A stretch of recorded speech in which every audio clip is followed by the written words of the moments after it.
वक़द क़ाल अर्रसूल सल्लल्लाहु अलैहि वसल्लम व हुवा अस्दक़ुल क़ाइलीन इन्नहु यकूनु बअदी उमरा यअमलून बिग़ैरि ताअतिल्लाह फ़मन शरिकहुम फ़ी अमलिहिम व अआनहुम अला ज़ुल्मिहिम फ़लैसा मिन्नी व लस्तु मिन्हु वमन लम यशरकहुम फ़ी अमलिहिम वलम युइन्हुम अला ज़ुल्मिहिम फ़हुव मिन्नी व अना मिन्हु। सदक़ रसूलुल्लाह सल्लल्लाहु अलैहि वसल्लम। सामीन गिरामी,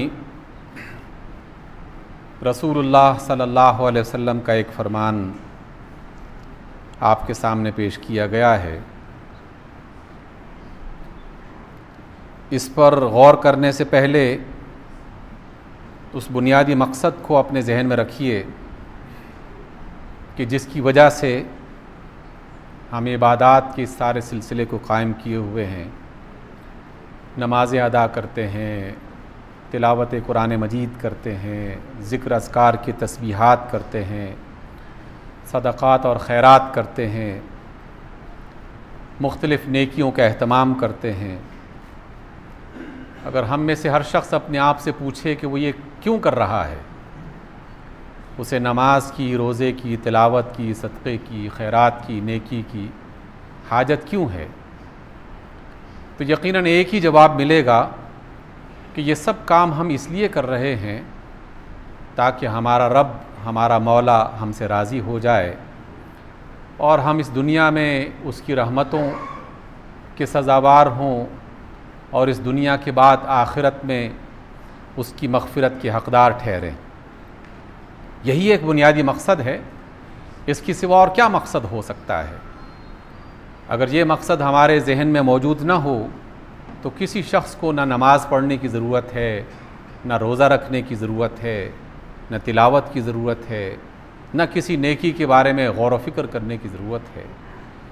यही एक ख़याल है कि उसका मालिक, उसका रब, उसका मौला उससे राज़ी हो जाए, दुनिया में उसकी रहमतें उससे मुयस्सर हों, आखिरत में उसकी मग़फ़िरत उसके लिए लिख दी जाए ताकि वो रब्बना आतिना फ़िद दुनिया हसना व फ़िल आखिरति हसना कि दुनिया में भी बेहतरी हो और आखिरत में भी बेहतरी हो, इसका मिस्ताक़ बन जाए।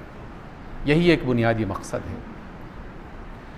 इस मकसद को हासिल करने के लिए एक बहुत बड़ा बुनियादी उसूल है जो हमें जान लेना चाहिए, और वो उसूल ये है कि अल्लाह उसी काम से राज़ी होता है कि जिससे उसका रसूल राज़ी होता है।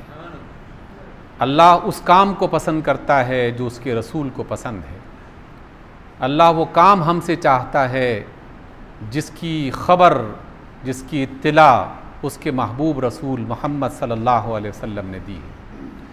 अगर हम रसूल की नाफरमानी करेंगे तो अल्लाह नाराज़ होगा, रसूल की इताअत करेंगे तो अल्लाह राज़ी होगा। यही एक बुनियादी फ़लसफ़ा है, यही एक बुनियादी उसूल है जिस पर हमारी तमाम नेकियों और तमाम इबादात का दारोमदार है।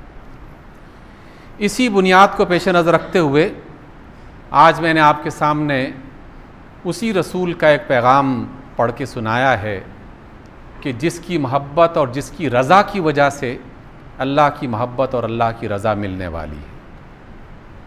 रसूलुल्लाह सल्लल्लाहु अलैहि वसल्लम फरमाते हैं, ऐ लोगो, मेरे बाद कुछ हुक्मरान ऐसे आएंगे, कुछ अरबाब इक़्तिदार ऐसे आएंगे, यअमलून बिग़ैरि ताअतिल्लाह, वह ऐसे काम करेंगे जो अल्लाह की नाफरमानी में होंगे, उसमें अल्लाह की इताअत नहीं होगी। अल्लाह ने जो कहा होगा वो उसकी मुखालिफत करने वाले, उसकी नाफरमानी करने वाले, अल्लाह की इताअत नहीं बल्कि शैतान की इताअत करने वाले होंगे। तो फिर हमारे लिए क्या हुक्म है, हमारे लिए क्या तालीम है? रसूलुल्लाह फरमाते हैं सल्लल्लाहु अलैहि वसल्लम, फ़मन शरिकहुम फ़ी अमलिहिम, ऐ लोगों जान लो कि जो शख्स भी उनके इस गलत काम में शरीक हुआ, व आनहुम अला ज़ुल्मिहिम, और उनके जुल्म में उनकी ज़्यादती में उनकी मदद करने वाला बन गया, उनकी इआनत करने वाला, फलैस मिन्नी वलस्तु मिन्हु, तो जान ले कि मेरा उससे कोई ताल्लुक़ नहीं और उसका मुझसे कोई ताल्लुक़ नहीं। बहुत बड़ा जुमला है ये कि जिस शख्स के बारे में रसूलुल्लाह सल्लल्लाहु अलैहि वसल्लम ये फरमा दें कि मेरा तुमसे कोई ताल्लुक़ नहीं और तुम्हारा मुझसे कोई ताल्लुक़ नहीं, उसकी शिफात के दरवाज़े बंद, अल्लाह की रज़ा के दरवाज़े बंद, अल्लाह की रहमत के दरवाज़े बंद, दुनिया और आखिरत में कामयाबी के सारे रास्ते बंद, क्योंकि ये अल्लाह के रसूल सल्लल्लाहु अलैहि वसल्लम का फरमान है कि अल्लाह की रज़ा उसके रसूल की रज़ा से और अल्लाह की मोहब्बत उसकी रसूल की मोहब्बत से मिलेगी।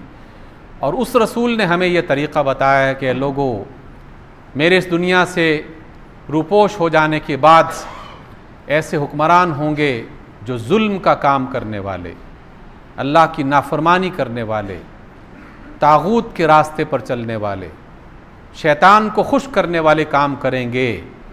तो तुम में से जो लोग उनके साथी बनेंगे और उनकी मदद करेंगे, उनके साथ मेरा कोई ताल्लुक़ नहीं और वो मुझसे नहीं, मैं उनसे न हूँ।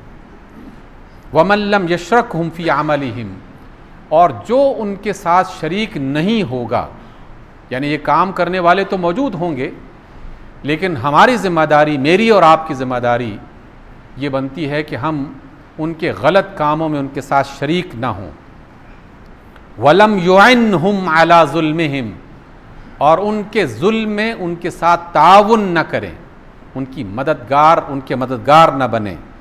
जिस शख्स ने भी ये वाला रवैया अख्तियार किया कि उसने ना तो खुद जुल्म किया और ना जुल्म का मददगार बना और उसका साथी बना, तो रसूलुल्लाह सल्लल्लाहु अलैहि वसल्लम उसे बशारत देते हुए फरमाते हैं कि फ़हुवा मिन्नी व अना मिन्हु, जान लो कि वो मुझसे है और मैं उससे हूँ, यानी उसका ताल्लुक़ मेरे साथ है और मेरा ताल्लुक़ उसके साथ है।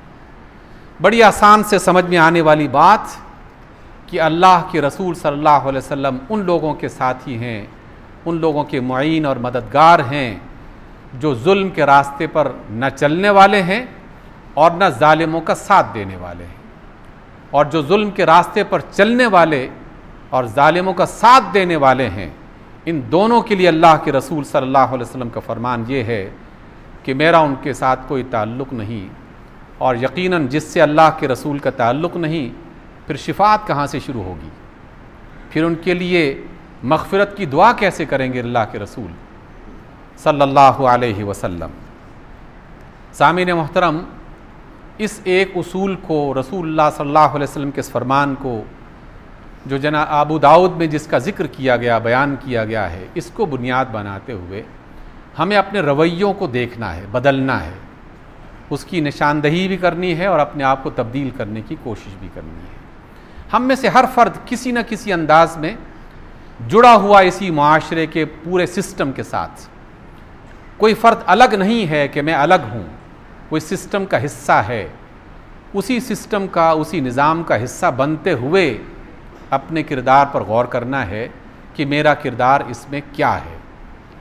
एक किरदार तो यह है कि मैं खुद भी उसी तरह का जुल्म करना शुरू कर दूं जिस तरह के सभी कर रहे हैं, और हम में से एक बहुत बड़ी तादाद बदकिस्मती से इसी रास्ते पर चल रही है। किसी गलत काम करने वाले से पूछा जाए कि तुम ये चोरी क्यों कर रहे हो, तो बड़ी आसानी से बग़ैर किसी परेशानी के जवाब देते हैं, जनाब सारा मुल्क ही चोरी कर रहा है, तो मैंने अगर कर ली तो क्या फ़र्क पड़ता है, भाई तुम ये ज़्यादती ना करो, भाई मैं क्यों ना करूँ, सारा निज़ाम ही ज़्यादती पर मबनी है, तो इससे क्या फ़र्क पड़ता है अगर मैंने भी कर ली। तो हम में से एक बहुत बड़ी तादाद इस डगर पे चल रही है, इस रास्ते पर चल रही है कि अगर जुल्म सब कर रहे हैं, ज़्यादती सब कर रहे हैं, झूठ सब बोल रहे हैं, तो मैं भी इसी माशरे का हिस्सा हूँ, तो मुझे भी वही करना चाहिए। और शैतान तो यही चाहता है। इसलिए पहली बात कि अगर जुल्म हो रहा है, और ये जान लीजिए कि जुल्म क़यामत तक होता रहेगा, ऐसा नहीं है कि ये दुनिया जुल्म से मुकम्मल तौर पर पाक हो जाएगी, ऐसा मुमकिन नहीं है। इसलिए कि इब्लीस जब तक दुनिया में मौजूद है और उसे अल्लाह रब्बुल इज़्ज़त ने क़यामत तक की मोहलत दे रखी है, जब तक वो मौजूद है तो उसकी कार्रवाइयाँ भी मौजूद रहेंगी, उसके कारिंदे भी मौजूद रहेंगे, उसके कारकुन भी मौजूद रहेंगे। तो जुल्म ने तो मौजूद होना ही होना है, लेकिन उसकी सूरत में हमें क्या करना है? क्या हमें भी उन्हीं इब्लीस के कारिंदों की तरह उसका साथी बनकर जुल्म का हिस्सा बन जाना है? पहली बात तो अपने आप से ये पूछनी है कि अगर मैं भी दूसरों की तरह झूठ बोलने वाला, चोरी करने वाला, ज़्यादती करने वाला, जुल्म करने वाला हूँ, तो फिर मुझ में और इब्लीस के कारिंदों में कोई फ़र्क नहीं है। फिर मुझे अपने आप को मोहम्मदी और मुस्तफ़वी कहने का हक़ नहीं है। इसलिए कि नाम अगर मोहम्मदी रख दूँ और नाम रहमान के साथ जोड़ दूँ और काम शैतान वाला करना शुरू कर दूँ, तो सिर्फ नाम रखने से तो कुछ नहीं बनता। पहला काम हमें ये देखना है। दूसरा रवैया हम में से बहुत सारे लोगों का है, मुझ समेत हम में से बहुत सारे लोग उसका शिकार होते हैं कि जनाब मैं तो ज़्यादती नहीं कर रहा, मैं तो जुल्म नहीं कर रहा, लेकिन मैं जुल्म करने वालों को बुरा भी नहीं कहता, मैं उनको मना करने की कोशिश भी नहीं करता, मैं उनको दुरुस्त करने की, उनकी इस्लाह करने की कोशिश भी नहीं करता। ये खामोश तमाशाई एक बहुत बड़ी तादाद हम में से ऐसे लोगों की भी है जो जुल्म देखते हैं, लेकिन जुल्म की तायीद अपनी खामोश ज़बान के साथ करते हैं। और बाज़ औक़ात जब कोई ख़ास मौका आता है तो उसमें अमली तौर पर भी जानते हुए ना जानते हुए, दानिस्ता ना दानिस्ता, समझते हुए, बाज़ औक़ात बेसमझी में भी उसका हिस्सा बन जाते हैं।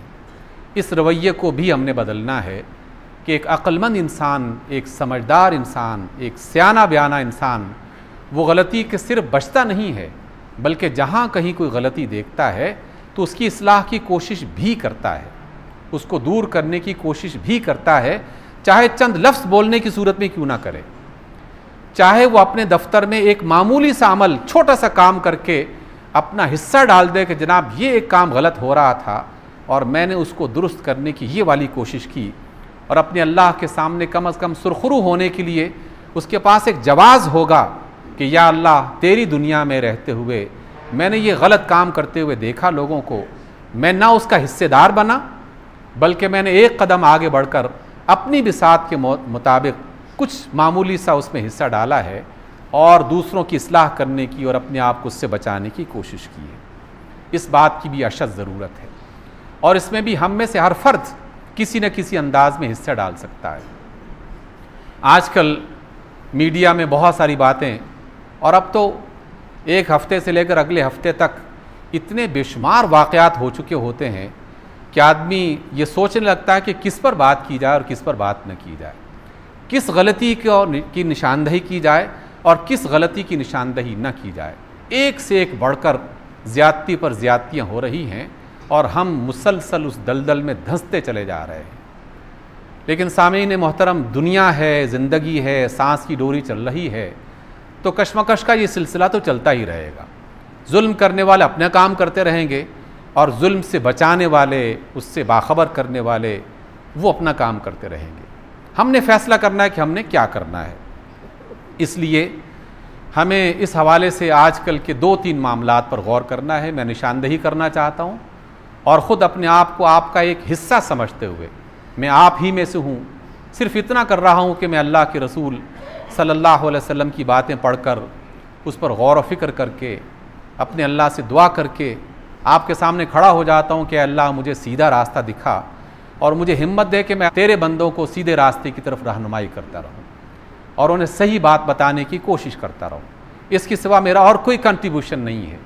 मैं आपका हिस्सा हूँ और इसी वजह से 2-3 बातों की तरफ निशानदही करना चाहता हूँ। पहली बात, हमारे मुल्क के हालात क्यों नहीं सुधर रहे? इसकी सबसे बड़ी वजह तो ये है कि जो अरबाब इख्तियार हैं, चाहे वो बहुत बड़े ओहदे के हों या बिल्कुल छोटे से किसी इदारे के सरबराह हों, अभी तक वो अपने आप को दुरुस्त करने का इरादा उन्होंने किया नहीं है। जिस गलत रास्ते पर जो शख्स चल रहा है वो मुसलसल उस पर चल रहा है और अपनी गलती का एतराफ़ करने के लिए तैयार नहीं है, किसी सूरत में उसका एतराफ़ करने के लिए तैयार नहीं है, बल्कि हर दर्मी और बेहिसी की उस मंजिल पे पहुंच रहा है कि अपने गलत काम को सही साबित करने के लिए एड़ी चोटी का जोर लगाया जाता है। अपनी गलत बात को सही साबित करने के लिए एड़ी चोटी का जोर लगाया जा रहा है, और उसके कारिंदे, उसके हरकारे, उसके कारकुन, उसके मुईन, उसके साथी, उसके जमात और मसलक के लोग, वो भी उसकी हाँ में हाँ मिलाकर मुसलसल उसकी तायीद कर रहे हैं। जब ऐसा हो तो फिर जुल्म जब चारों तरफ बढ़ना शुरू हो जाए तो जालिमों को रोकने के लिए फिर हमेशा इंसानी दुनिया में, इंसानी माशरे में अदालतें अपना एक किरदार अदा करती हैं। पाकिस्तान की अदालतें माशाअल्लाह आज़ादी की उस मंजिल में दाखिल हुई, कहा जाता है कि बहुत अच्छा काम कर रही हैं। यकीनन पहले के मुकाबले में कुछ पेशरफ्त हुई है, लेकिन दो बातें ऐसी हैं कि जब तक हम इसकी इस्लाह के लिए भरपूर इज्तिमाई कोशिश नहीं करेंगे, और अदालतों में भी, और इन अदालतों में बिल्कुल एक छोटी अदालत से लेकर सुप्रीम कोर्ट तक एक बहुत बड़ा जुल्म और एक बहुत बड़ी ज़्यादती ये हो रही है कि हम मुकदमात को तवील तर करते चले जाते हैं, इतना ज़्यादा लंबा कर जाते हैं कि जो मुद्दई और मुद्दा अलय हैं उनमें से बहुत सारे लोग इस दुनिया से रुखसत हो जाते हैं, उसका मुकदमे की असलियत ख़त्म होकर रह जाती है। इसी हफ्ते में मुझे चंद ऐसे मुकदमात की खबर मिली जो मुझे बराह रास्त इन जजेस हजरात से मुलाकात करने के बाद पता चले कि 40-40 साल से पाकिस्तान की अदालतों में मुकदमा चल रहे हैं। मुकदमा पेश करने वाला मर चुका, उसके बाद उसका बेटा मर चुका, उसके बाद उसका पोता, और वो अदालतों में फाइलें पड़ी हुई हैं। किसी भी केस को ख़राब करने का सबसे आसान तरीक़ा ये है, कानून कितना ही अच्छा क्यों ना हो जाए, अल्लाह और उसके रसूल की आयतें उसके अंदर और हदीस लिख दी जाएं कि जनाब ये बिल्कुल सही कानून है, लेकिन आप कोई फ़ैसला कर ही नहीं रहे। तारीख़ों पर तारीख़ें, मुकदमे को तवील तर किए जाते रहना कि जिससे हुकूमतें ख़त्म हो जाएं, अफराद ख़त्म हो जाएं, इदारे ख़त्म हो जाएं, बंदे मर जाएं, और अदालत है कि मुकदमा चल रहा है। जब ऐसी सूरत हाल हो तो यही सबसे बड़ी बेइंसाफ़ी है कि किसी भी फ़र्द को, किसी भी इदारे को, किसी भी मुल्क को और किसी भी जमात को उसका हक़ बर वक्त ना मिल सके। अगर मेरा हक़ आज बनता है और वो हक़ मेरे मरने के बाद उसका फ़ैसला होता है तो कौन उसका फ़ायदा उठाएगा? मैं अगर मुजरिम हूँ या मुजरिम नहीं हूँ, दोनों सूरतों में फ़ैसला फ़ौरी तौर पर होना चाहिए। ये एक बहुत बड़ी ज़्यादती हमारी छोटी अदालतों से लेकर बड़ी अदालतों तक मुसलसल हो रही है। इसके बारे में आवाज़ उठानी चाहिए हम सबको अपने अपने अंदाज में कि जो मुकदमात हैं उसकी एक लिमिटेड टाइम रख दिया जाए कि ये 1 दिन में, ये 5 दिन में, ये 10 दिन में, ये 1 महीने में फ़ैसला हो जाना चाहिए। सऊदी हुकूमत से बेशुमार एतराज़ात और इख्तलाफात हो सकते हैं, लेकिन मुझे मक्का और मदीना की हाई कोर्ट्स को 3-4 बार देखने का मौका मिला, मुकदमात की फ़ाइलें देखने का मौका मिला, वहाँ के जजेस से मुलाकात करने का मौका मिला। 90% मुकदमात 1 हफ्ते के अंदर अंदर उसका फ़ैसला हो जाता है। कत्ल के मुकदमात 1 महीने से लेकर 3 महीने के अंदर अंदर उसका फ़ैसला हो जाता है। इसलिए कि अदालत के लिए बुनियादी चीज़ों की, किन चीज़ों की ज़रूरत है? गवाहियाँ तलाश करना, सबूत तलाश करना, और उसके लिए इदारे बनाए गए हैं, जासूसी के इदारे हैं, पुलिस के इदारे हैं, कानून के इदारे हैं, वकला के इदारे हैं, जजेस के इदारे हैं। आखिर इन इदारों का काम क्या है? इन इदारों का काम यह है कि जो मुकदमा आए फौरी तौर पर उसकी तफ्तीश करें और चंद अय्याम के अंदर अंदर उसको अपने पाए तकमील तक पहुंचा दें। इस पाकिस्तान में इदारों को लूटने वाले, खरबों रुपए लूटने वाले क्यों बच जाते हैं? इस वजह से बच जाते हैं कि जो मुत्तहम है, यानी जो मुल्जिम है, जिस पर इल्ज़ाम लगाया गया है, उस पर ज़्यादती हो जाती है कि वो 8-10 साल तक जेल में पड़ा रहता है, मुकदमा चल रहा है। 10 साल के बाद अगर ये फैसला होता है कि ये बंदा बरी है, इस पर इल्ज़ाम साबित नहीं हो सका, तो उसके 8-10 साल का जवाब कौन देगा? उसका मुजरिम कौन होगा? उसका मुजरिम अदालत होगी, वो सिस्टम होगा कि जिस सिस्टम की वजह से उन अफराद को जेलों में डाल दिया गया। और मैं ऐनी गवाह हूँ, जानता हूँ ऐसे बेशुमार अफराद को जो पाकिस्तान की जेलों में 20-20 साल से पड़े हुए हैं और जिनके मुकदमे की पैरवी करने वाला कोई मौजूद नहीं है, और उनके बारे में अभी तक मुकदमा अदालत में दायर नहीं किया गया। सिर्फ एक बंदे को पकड़कर किसी शक की बुनियाद पर डाल दिया गया और वो 20-20 साल से वहाँ पर पड़ा हुआ है। सामीन मोहतरम, जिस कौम में अदल और इंसाफ नहीं है उस कौम के संभलने की कोई सूरत बाकी नहीं है। इसलिए पहली बात जो आज के जुमे के हवाले से मैं आप तक पहुंचाना चाहता हूं, और आप तक मैं इसलिए नहीं पहुंचाना चाहता कि मैं सिर्फ सुनाना चाहता हूं, मैं आप तक इसलिए पहुंचाना चाहता हूं कि हमें इस आवाज़ को पहुंचाना है जिसका जितना बस चलता है। दूसरी बात कि जब कोई गलत काम होता है, ज्यादती और जुल्म होता है, तो यकीनन एक अक्लमंद इंसान उस ज्यादती को, जुल्म को देखकर परेशान होता है। अगर मेरे साथ ज्यादती है तो मैं परेशान होऊंगा, ज़्यादा मेरे अंदर ताकत है शोर मचाने की, मेरे अंदर हौसला है तो मैं शोर मचाऊंगा, एहतजाज करूंगा। एहतजाज इंसान की फितरत का हिस्सा है, बल्कि हर ज़ीरू की फितरत का हिस्सा है। किसी भी जानवर के साथ भी ज़्यादती की जाए तो वो भी एहतजाज की सूरत में शोर मचाएगा, और अगर उसका बस चलेगा तो वह आप पर हमला आवर भी हो सकता है। एहतजाज करना इंसान की फितरत, हैवान की फितरत का हिस्सा है, लेकिन हैवान की फितरत और इंसान की फितरत में कुछ ना कुछ फ़र्क तो ज़रूर होना चाहिए ना। एहतजाज की सूरत कुछ ना कुछ तो सोचनी चाहिए कि एहतजाज करना है और लाजिमन करना है, लेकिन एहतजाज किस तरह करना है। क्या कभी आपने देखा कि एक आदमी को दुकान में नुकसान हो जाए चंद हज़ार रुपए का और गुस्से में आकर अपनी दुकान को आग लगा दे कि मेरी दुकान में इतने हज़ार का नुकसान मुसलसल हो रहा है, और भाड़ में जाए ऐसी दुकान, पूरी दुकान को जला के राख कर दे? कभी ऐसा नहीं होता।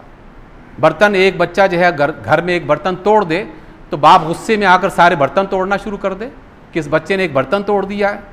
एहतजाज तो है, लेकिन एहतजाज की एक बुनियाद ये है कि आप एहतजाज उस नुकसान से बचने के लिए कर रहे हैं, और ये एहतजाज कर रहे हैं कि जनाब मेरे साथ ये ज़्यादती हो रही है। लेकिन क्या मुझे इस बात का हक़ हासिल है कि एक आदमी मेरे साथ ज़्यादती करता है और मैं उसके मुकाबले में उठकर बेशुमार लोगों के साथ ज़्यादती करना शुरू कर दूँ? मैं इस हवाले से एक बड़ी हकीकतन दर्दमंदी से ये बात कहना चाहता हूँ, दर्दमंदी के साथ ये बात कहना चाहता हूँ। पाकिस्तान में ये कई बार हो चुका। पंजाब में गुज़श्ता इस हफ्ते में डॉक्टर्स की हड़ताल हुई, डॉक्टर्स की हड़ताल हुई। बेशुमार डॉक्टर्स मेरे दोस्त हैं, अहबाब हैं, वास्ता है उनसे, इंसान है तो, लेकिन मैं इस पर बहुत गौर करता रहा, अपने अल्लाह से सवाल करता रहा कि एहतजाज की क्या ये वाली सूरत एक अक्लमंद मुस्लिम बाअखलाक माशरे को इस बात की इजाज़त है? एक डॉक्टर और एक मुअल्लिम, उस्ताद और डॉक्टर, ये दो शोबे ऐसे हैं कि जिनको एहतजाज करने का हक़ हासिल है, लेकिन इन्हें इस बात का हक़ हासिल नहीं है कि मेरे साथ ज़्यादती जो हुई है मैं उसका बदला अपने तालिब इल्मों से लूँ, या मेरे साथ जो ज़्यादती हुई है मैं उसका बदला अपने मरीज़ों से लूँ। किसी मरीज़ को मरज़ की हालत में छोड़कर उसे हॉस्पिटल में बिलबिलाता हुआ, मरता हुआ छोड़ देना, ये किसी भी सूरत में इंसानियत और अखलाकियात और क़ानून और इस्लाम इस बात की इजाज़त नहीं देता। हॉस्पिटल में आए, उन्हें चाहिए कि वो अपना काम करें, और जब उनकी ज़िम्मेदारी पूरी हो जाती है, ड्यूटी पूरी हो जाती है, उसके बाद सब मिल के निकलें। एहतजाज के लाखों तरीके हो सकते हैं, उनको इख्तियार किया जाए, लेकिन अगर उस एहतजाज की उम्र के सिलसिले में कि हमारे फ़लाँ को ज़्यादती की गई है, उसके एवज़ में कई जानों का नुकसान कर दिया जाए, बेशुमार ज़ख्मियों को चीखता चिल्लाता छोड़ दिया जाए, हॉस्पिटल्स में मुसलसल अपने दफ्तरों को और अपने काम को छोड़ दिया जाए, इदारों को, तालीमी इदारों को नज़रअंदाज कर दिया जाए, तो ये एहतजाज नहीं है। ये एक जुल्म को मिटाने के लिए उससे बड़ा जुल्म करने का तरीक़ा इख्तियार किया जाता है, और हमें इसके बारे में गौर करना चाहिए। एहतजाज का वो वाला तरीक़ा कि जिसमें आदमी अपने ही बहन भाइयों को, अपने ही हम वतनों को और अपने ही इंसानों को किसी बड़े नुकसान में मुब्तला कर दे, एहतजाज का ये गलत तरीक़ा है। अल्लाह ने और उसके रसूल ने क़तई तौर पर इस बात की इजाज़त नहीं दी, अखलाकियात इस बात की इजाज़त नहीं देते। इसलिए जब भी किसी गलत बात के बारे में अपनी तरफ से एहतजाज करना हो तो उसके लिए ऐसा रास्ता इख्तियार किया जाए कि जिसकी बिना पर किसी और जुल्म का रास्ता न खुलना शुरू हो जाए, और यकीनन उसका जवाब जब क़यामत के रोज़ पूछा जाएगा कि फ़लाँ बंदा क्यों मर गया और फ़लाँ मरीज़ क्यों मौत का शिकार हो गया, तो उसमें ये जवाब काफ़ी नहीं होगा कि जनाब हमारे साथ ज़्यादती की गई थी और हमारे फ़लाँ लीडर को और फ़लाँ फ़र्द को जो है उसके ग्रेड में कमी बेशी या उसके तबादले में कमी बेशी हो गई थी और उसकी वजह से हमने इलाज छोड़ दिया था। क़यामत के रोज़ बहुत सख्त हिसाब होगा, बहुत सख्त हिसाब होगा। और मैंने एक हदीस जब पढ़ी थी तो उस वक्त से रोंगटे खड़े हो जाते हैं कि रसूलुल्लाह सल्लल्लाहु अलैहि वसल्लम ऐन जिहाद में एक शख्स अल्लाह के रसूल सल्लल्लाहु अलैहि वसल्लम के सहाबी के मुकाबले में आता है और काफिर ने देखा कि बस मैं अब कत्ल होने ही वाला हूँ और इसकी तलवार मेरे सर पर पड़ने ही वाली है, बड़ा ज़बरदस्त है मुजाहिद, और उसने फ़ौरन कलमा पढ़ लिया। और सहाबी ने उसके कलमे के बावजूद ये सोचा कि इसने तो डर के कलमा पढ़ लिया है, डर के कलमा पढ़ लिया है, और उसको कत्ल कर दिया। रसूलुल्लाह सल्लल्लाहु अलैहि वसल्लम को ख़बर मिली। आप अलैहिस्सलाम ने कहा कि तुमने उसे कत्ल क्यों किया? उसने कहा कि या रसूलल्लाह, मुझे बिल्कुल वाज़े नज़र आ रहा था कि वो डर के मारे कलमा पढ़ रहा है और उसकी वजह से वो अपनी जान बचाना चाहता था। अल्लाह के रसूल सल्लल्लाहु अलैहि वसल्लम ने फरमाया कि अगर क़यामत के रोज़ कलमा खड़ा हो जाए और ये कहे कि मैं इसकी ज़बान पर जारी हुआ था, तो कलमे के मुकाबले में तुम क्या जवाब दोगे? साहबी कहते हैं या रसूलल्लाह, मैं बिल्कुल सही तौर पर कहता हूँ, आप मैं गलत नहीं कह रहा कि ये शख्स सिर्फ जान के खौफ की वजह से इसने कलमा पढ़ा था। आप अलैहिस्सलाम ने फरमाया कि जिसने कलमा पढ़ लिया है उसकी जान, उसका माल, उसकी इज़्ज़त हराम है मुसलमानों पर, हराम है मुसलमानों पर।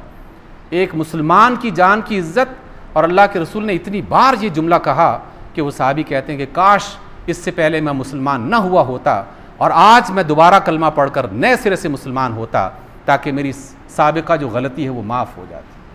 किसी भी इंसानी जान को किसी भी वजह से नुकसान पहुंचा देना, चाहे वो किसी जुलूस की शक्ल में, किसी की गाड़ी को तोड़कर, किसी को पत्थर मारकर, किसी को गोली मारकर शहीद कर देना, या किसी हॉस्पिटल में हड़ताल की सूरत में किसी ज़ख्मी को मार देना, या किसी तालिब इल्म को नुकसान पहुंचा देना, ये सब के सब इंसानी जानें हैं। एक जुल्म को दूर करने के लिए नए जुल्म के रास्ते इख्तियार न करें। ये शैतान के वो रास्ते हैं जिस पर वो हमें चला रहा है। अल्लाह ताला हमें बात को समझने और उसके मुताबिक अपने रवैयों को बदलने की तौफीक अता फ़रमाए। अक़ूलु क़ौली हाज़ा वस्तग़फ़िरुल्लाह ली व लकुम।